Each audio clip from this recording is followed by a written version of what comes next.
It's time for Declare Your Independence with Ernest Hancock.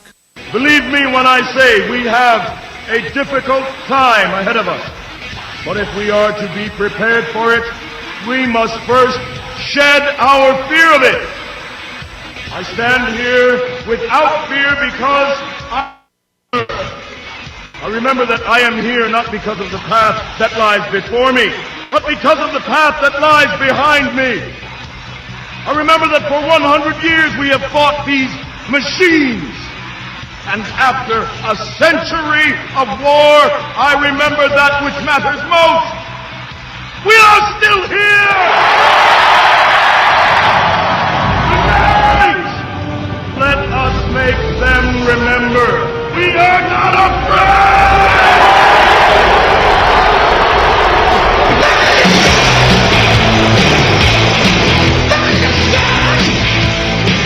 Yeah, Thunderstruck, here we are back on Declare Your Independence with me, Ernest Hancock, and my special guest, Adrian Pine. And I apologize, the first segment, we had some technical difficulties. We pushed the right buttons. We're all good. Now, this is what's going to happen. Adrian is an expert in Latin America, I would say. She's professor of anthropology at American University. And this is the one thing that I want to get right to. The WikiLeaks leaks of these cables and so on between State Department communications about other governments and so on are every government, okay? This is all over. And the people on the ground there have been lied to by their governments as much as ours. And now they get to look at how they're being used as cattle, livestock, to supply the man on all sides. So I need to know from Adrian, someone that has, her boots on the ground at times, in Honduras. We had talked to her about what was going on in Honduras and how, the evil empires and their tentacles all over are playing games with the lives and the future of the people there, and a lot of times using our tax money to do it. So now we're looking at what is the impact of this information on activists and people on the ground in Latin America being told by a lot of people like Adrian Pine, I told you so. Adrian, get us all up to speed on the impacts it's had. All right. Well, thank you, Ernie. The WikiLeaks cables have had a huge impact throughout Latin America, in large part because despite the fact that people have known in Latin America that the United States has acted as an imperial actor, this is no surprise to people. They know that the United States has been behind the majority of coups that have happened in the last century, and that it has military bases throughout Latin America that, of course, we fund with our tax dollars. So that's no surprise. But what is a surprise to a lot of people, I think, is just the naked truth of what the State Department thinks of them and some of the incredibly illegal, unconstitutional actions that it's been taking throughout the continent. And having this information available, having this, the freedom of speech and freedom of the press that the U.S. government is trying to squelch now around WikiLeaks, but having that information available makes it possible for people to challenge much more effectively the control that their governments have exercised over them and the control that the United States government has exercised over the whole hemisphere.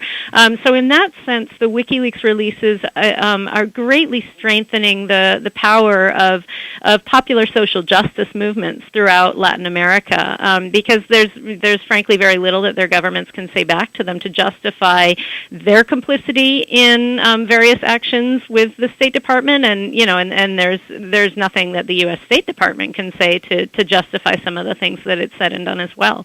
Okay, now this is where you and I know it's when you use phrases like social justice. Okay. Mm-hmm.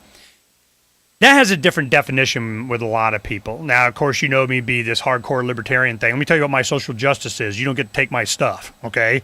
Now, in Latin America, there has been, as is happening in the United Kingdom right now, they're, plastering and banging on, Prince Charles's motorcade or his car, and him and Camilla, oh, heavens to Murgatroyd, we are not amused, all right?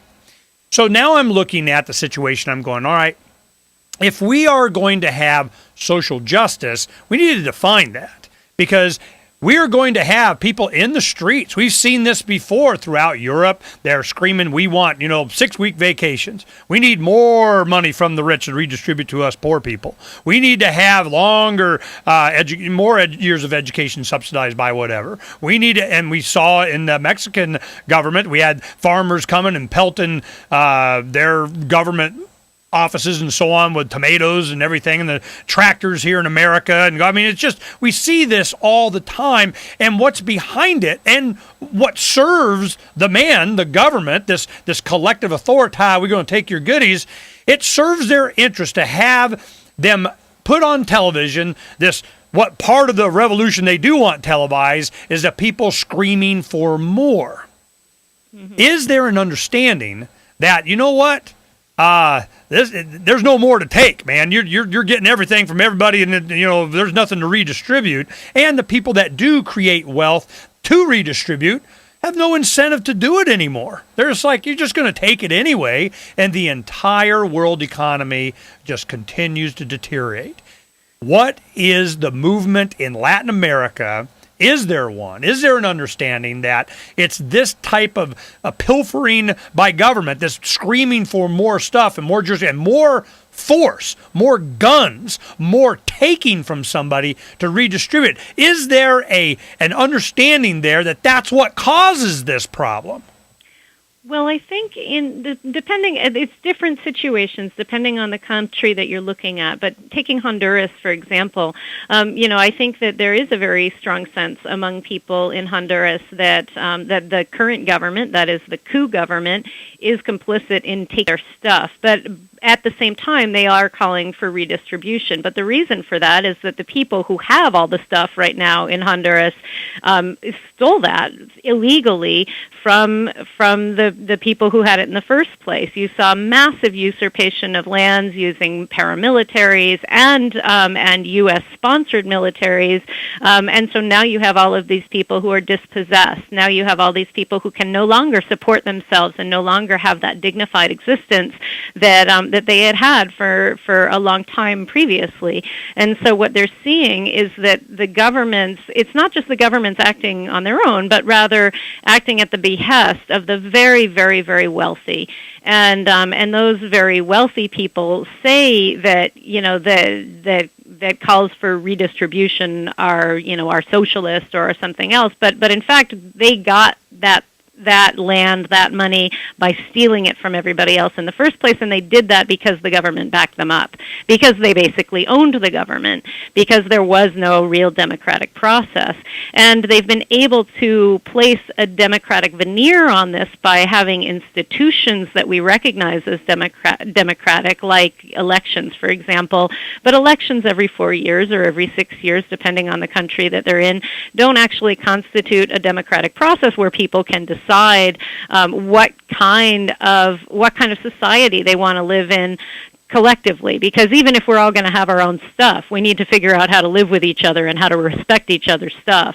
And I think that's the challenge that people are going through in Honduras right now, when the people who are the most powerful, people like the oligarch Miguel Sacuse, who owns most of the North Coast and who has planted it with African palm and displaced thousands and thousands of people to do that, and has hired private armies to kill them off when they try to retake the land that was stolen from them, and is doing drug running in that area, which of course is empowered by the drug war, in which drug consumption is illegal. But the people producing it are criminalized, and of course the ones who get harmed in that fight are not the owners, not the traffickers, but the people who happen to get caught in the middle of it. I think that challenge right now in Honduras is a popular one, saying, we want our stuff back. Not that we want the government to give it to us, but we want the government to stop taking it away from us in conjunction with the people who are so incredibly wealthy and powerful. And one thing that WikiLeaks does in the case of Honduras, it shows that the U.S. State Department knew exactly how illegal the military coup was. And they were helping him. And they were doing it. And we're right in the middle of it. Well, what we're going to do when we come back here with Adrian Pine, we're going to get some more details of just how our policy has these types of effect on people that don't want to be messed with. Right back.